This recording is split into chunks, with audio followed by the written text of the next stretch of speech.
Agenda 4 to deliver a keynote speech, I would like to invite Ms.Yoriko Yasukawa, Regional Director of Asia and Pacific, UNFPA Bangkok.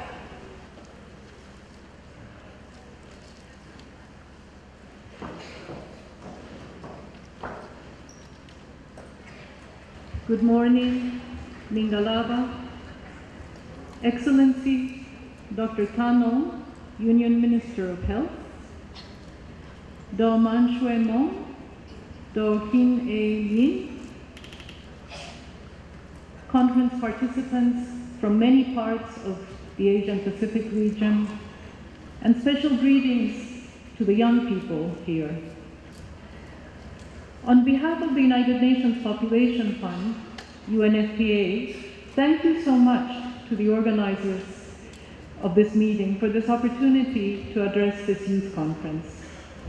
This is such an important meeting because when we talk about sexual and reproductive rights and health, young people are at the heart of this topic that is so essential not only for avoiding unwanted pregnancies or protecting people from illness, as the minister has said, but for ensuring a life of dignity and well-being, and for building better, more peaceful, more inclusive, more prosperous, and more sustainable societies.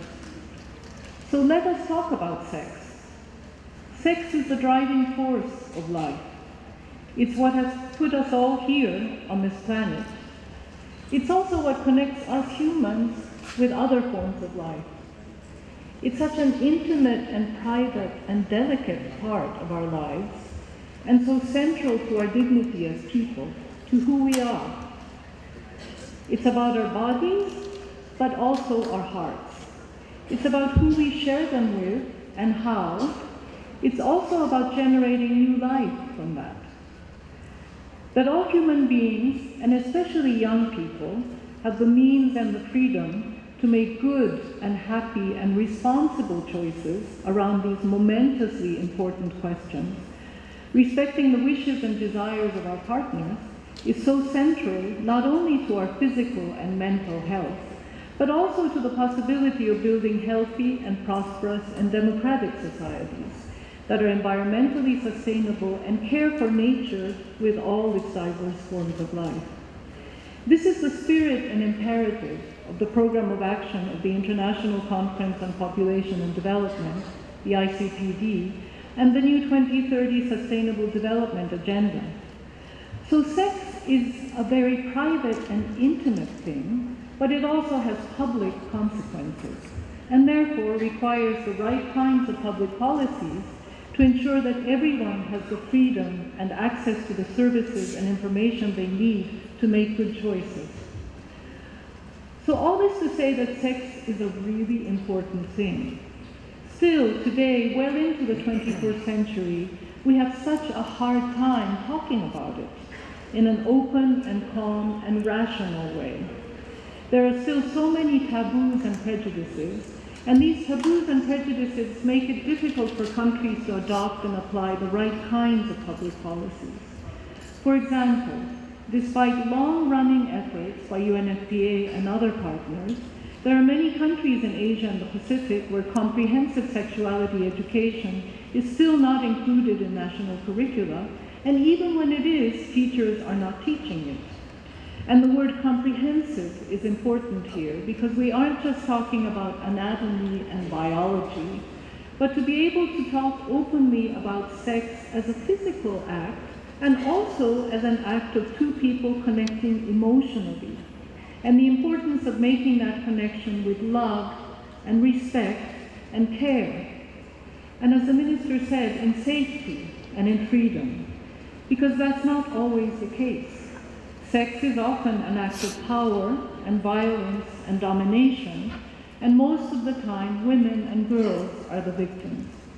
And to change that, we need to be able to talk about it openly. And we really need to get over the idea that by not speaking about sex and not giving information about it, we can somehow keep sex locked away in a closet and get people to do it only when they are married and ready to have children. Taboos and prejudices are also preventing young people who are sexually active from accessing services because of legal and policy barriers, including the requirement to get parental consent. Think about it. What teenager is going to ask his or her parents for permission to get an HIV test or buy condoms? I have a 14-year-old son, and I know that is not going to happen.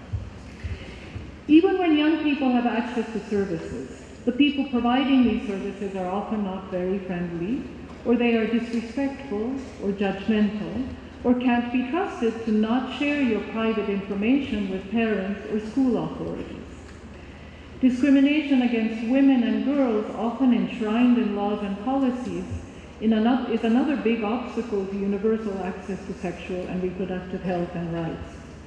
It makes it okay for women and girls to be forced into sex, to marry too young, and to become victims of violence.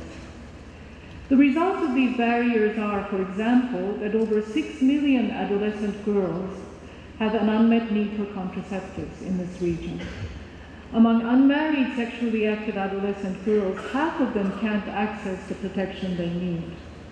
And this is leading to over 5 million adolescent births every year in Asia and the Pacific, and 3.5 million unsafe abortions in young women under 25 every year in the region. Unsafe abortions can lead to injury and death. In Asia and the Pacific, 17,000 women die each year from unsafe abortions, and probably more than a third of these women are under 25. Then there's another terrible number, the 600,000 or so young people living with HIV in our region, mainly men who have sex with men, young people who sell sex, young people who inject drugs, and young transgender people who already are discriminated against, and the HIV infection further stigmatizes and marginalizes them.